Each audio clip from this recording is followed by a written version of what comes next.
Well, let's talk now to Matthew Cappucci, who's a meteorologist in Washington, D.C.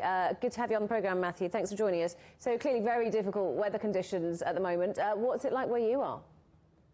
Most definitely. So I'm here in the nation's capital, Washington, D.C., and the past 2 hours have been crazy. We went from temperatures about, say, 3-4 degrees Celsius, so raining, to suddenly the cold front came through like this. We're getting winds right now gusting to about 60 kilometers per hour, and the temperature is abruptly falling. We're seeing temps right now -2, -3 Celsius. Tonight, heading down to a low right around, I'd say -6 or -7 Celsius in many of the areas just outside the city, which is causing a flash freeze. So all the rain that came down earlier on the roadways is turning into ice like this, and the roadways, major interstates, soon to be skating rinks.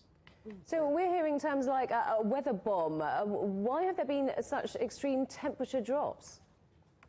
Yeah, so a weather bomb or a bomb cyclone is essentially a storm that rapidly intensifies so quickly that it's vacuuming air up and out of the middle, so its pressure drops. And what that does is suck air in from the sides. So in the eastern seaboard, Washington, D.C., Boston, Philadelphia, New York City, they're seeing warm air and rainfall. On the backside, though, it's pulling down cool Siberian air with temperatures near -40 Celsius in spots, wind chills down to -50 Celsius, and that air will linger over the central U.S. for about, I'd say, 2 or 3 days. In between, you have the air masses clashing, causing snow, but that coupled with winds gusting over, I'd say, 90 kilometers per hour, causing blizzard conditions, all at a time of year when about 113 million Americans are expected to travel 80 kilometers or more. So very bad timing.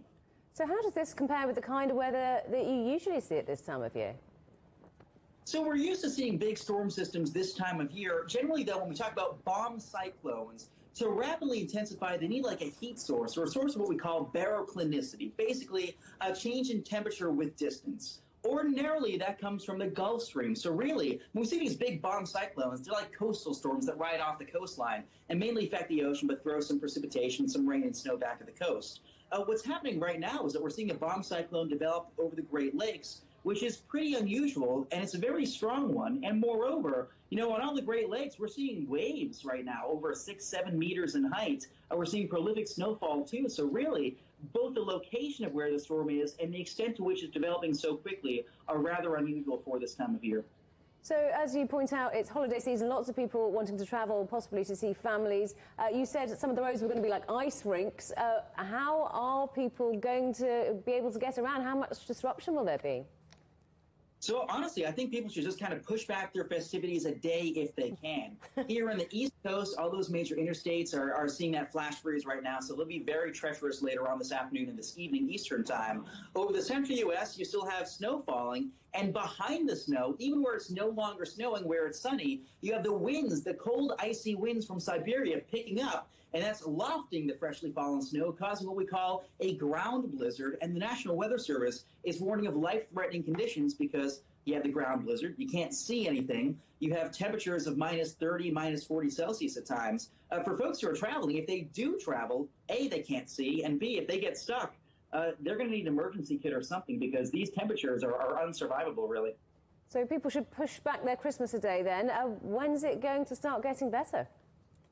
So we'll see gradual improvement throughout the day on Saturday. I think the afternoon hours will be better. The cold air will still be sticking around, but the winds will slowly start dying down. That said, until then, because the storm is so wide and so windy, about 1,000 miles, roughly like 1,600 kilometers wide, so many folks are seeing wind gusts that we're seeing, you know, thousands of flights canceled. I think the latest count was about like 2,500. So I think Saturday into Sunday will be a better time frame for travel.